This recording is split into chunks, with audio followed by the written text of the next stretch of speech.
성도 여러분 안녕하세요. 주의 평안을 전합니다. 7월 17일 금요일 오늘의 묵상 시간입니다.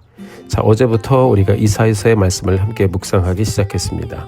8월까지 진행되는 선지자 이사야의 예언의 말씀 우리가 함께 보면서 말씀과 함께 복된 여름 지나게 되기를 바랍니다.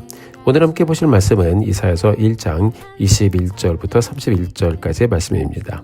자, 본문 말씀 함께 보겠습니다.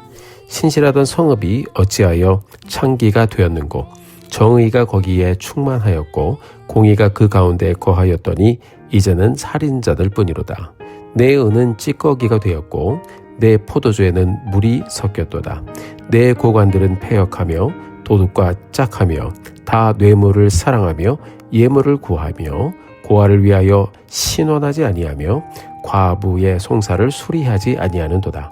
그러므로 주 만군의 여호와 이스라엘의 전능자가 말씀하시되 슬프다. 내가 장차 내 대적에게 보응하여 내 마음을 편하게 하겠고 내 원수에게 보복하리라.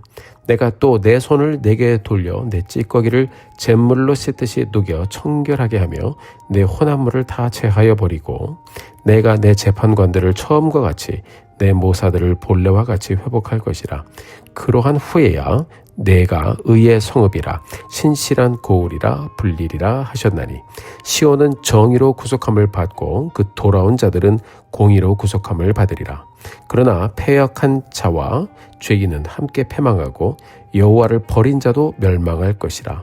너희가 기뻐하던 상수리나무로 말미암아 너희가 부끄러움을 당할 것이요 너희가 택한 동산으로 말미암아 수치를 당할 것이며 너희는 잎사귀 마른 상수리나무 같을 것이요 물 없는 동산 같으리니 강한 자는 사모라기 같고 그의 행위는 불티 같아서 함께 탈 것이나 끌 사람이 없으리라. 아멘. 자, 여러분 우리가 살아가면서 변했다라는 말을 종종 들을 때가 있습니다. 처음 순수했던 열정을 잃어버리고 처음 순전했던 마음을 잃어버리고 완전히 다른 모습으로 타락해버린 인간의 모습을 변했다라는 단어로 표현을 합니다. 자, 그런 모습을 우리 주위에서 볼 때 우린 또 우리 주님의 마음으로 탄식하지요. 자, 오늘 본문 말씀은요, 바로 그런 하나님의 깊은 탄식과 아픔으로 시작이 됩니다.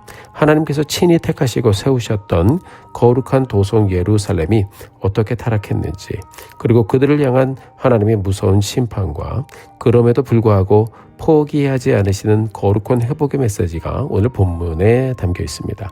자, 21절 말씀에 보면 우리에게 이렇게 들려줍니다.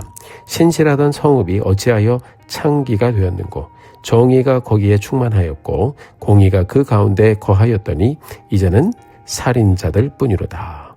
이스라엘이 완전히 타락한 모습으로 바뀌었습니다. 하나님을 사랑하고 예배하던 예루살렘, 하나님을 의지하던 예루살렘. 자, 그 예루살렘이 이제는 하나님을 버리고 우상을 숭배하며 영적인 간음을 행합니다. 자, 어떻게 타락했습니까? 22절에 보면 찌꺼기가 되었다고까지 표현하고 있습니다.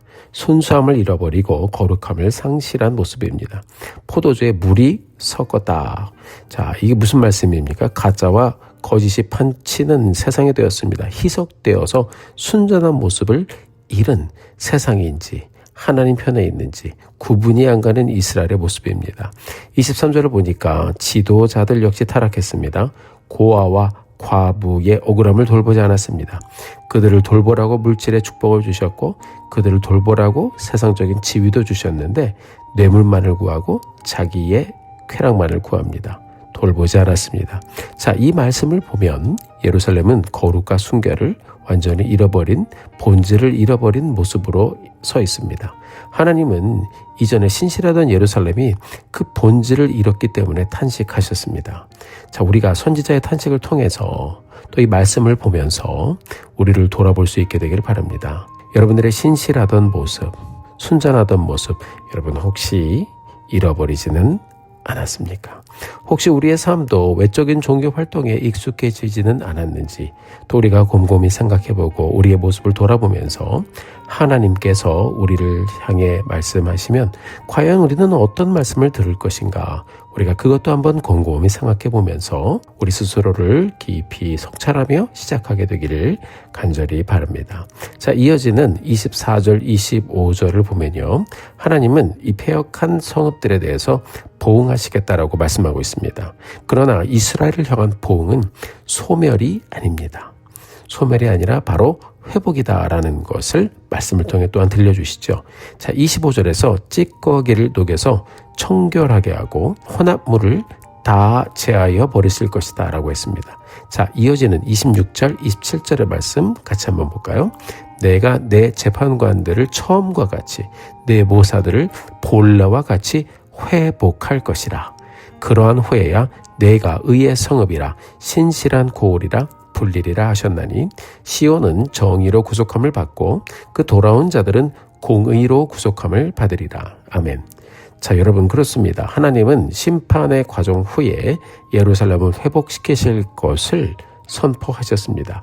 26절에 보면요, 하나님께서 직접 회복시키실 것을 말씀하셨어요. 21절에서 신실한 고을이 어떻게 창기가 되었는가 하며 한탄하던 그 목소리가 들리죠. 26절에 와서는 그 목소리가 어떻게 변하나요?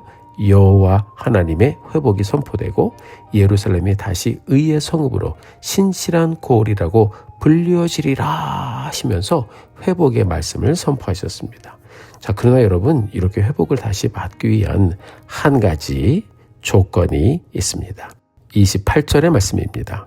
그러나 패역한 자와 죄인은 함께 패망하고 여호와를 버린 자도 멸망할 것이라. 다시 말하면 회개하지 않으면 함께 멸망을 당할 것이다 라고 말씀하시는 것이죠. 29절에서 31절에서 만약 회개하지 않으면 수치를 당할 것이다 라고도 분명히 말씀해 주셨습니다. 사랑하는 성도 여러분, 우리 하나님은 회복의 기회를 주시는 하나님이십니다. 공의의 하나님은 죄를 심판하시는 하나님이시지만 하나님은 회개하는 자들은 하나님의 긍휼하심으로 용서해 주신다라고 약속해 주셨습니다. 이것이 우리가 매일매일 우리의 연약함을 인정하고 말씀으로 돌아가 말씀을 펴는 한 가지 이유입니다. 사랑하는 성도 여러분, 솔직히 우리가 처음 예수 믿고 구원받고 회개하고 돌아올 때 하나님은 분명히 우리 모든 죄를 다 용서해 주시고 기억지 않으신다고 말씀하셨습니다. 하나님은 우리가 진실하게 하나님을 의지할 때 과분한 은혜를 늘 베풀어 주셨습니다. 생각해 보세요. 지은 죄가 많은데 회개하는 우리의 모습을 보시고 예수 그리스도의 보혈의 공로로 다 용서해 주신다고 하셨어요. 너무나도 과분한 하나님의 은혜가 아닌가요? 오늘 본문에서 약속하신 말씀도 그래요. 하나님은 정말 의롭지 못하고 신실하지 못했던 유다와 예루살렘, 완전히 타락한 예루살렘은 의의 성읍으로 신실한 거울로 다시 불릴 수 있도록 해주시겠다고까지 약속하셨습니다. 이는 하나님께서 우리가 행한 것보다 더 풍성하고 더 바르게 우리의 삶을 인도해 주시겠다는 풍성한 은혜에 대한 너무나도 분명한 약속입니다. 자, 우리가 오늘 말씀을 통해서 한번 생각해 보았으면 합니다. 나는 과연 어디에 있는지요? 나는 과연 어디에 서 있는지 돌아보면서 우리를 신실한 하나님의 전으로 다시 지어주시옵소서.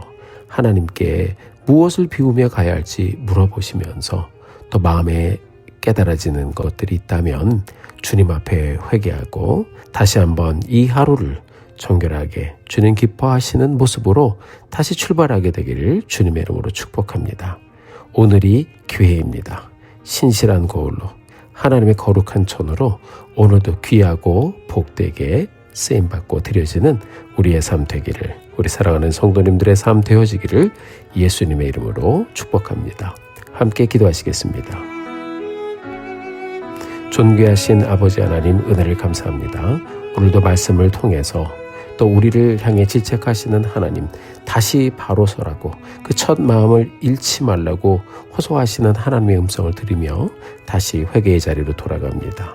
하나님, 부족한 것이 많지만 우리를 용서하여 주시고 다시 십자가 예수 그리스도 보혈의 공로로 우리의 모습을 새롭게 하여 주셔서 오늘도 다시 한번 세상의 찌꺼기 같은 것들 따라 살지 않게 하시고 하나님 마음에 합한 삶을 선택하며 주님의 거울로, 주님의 성으로, 주님의 성전으로 드려지게 하여 주옵소서.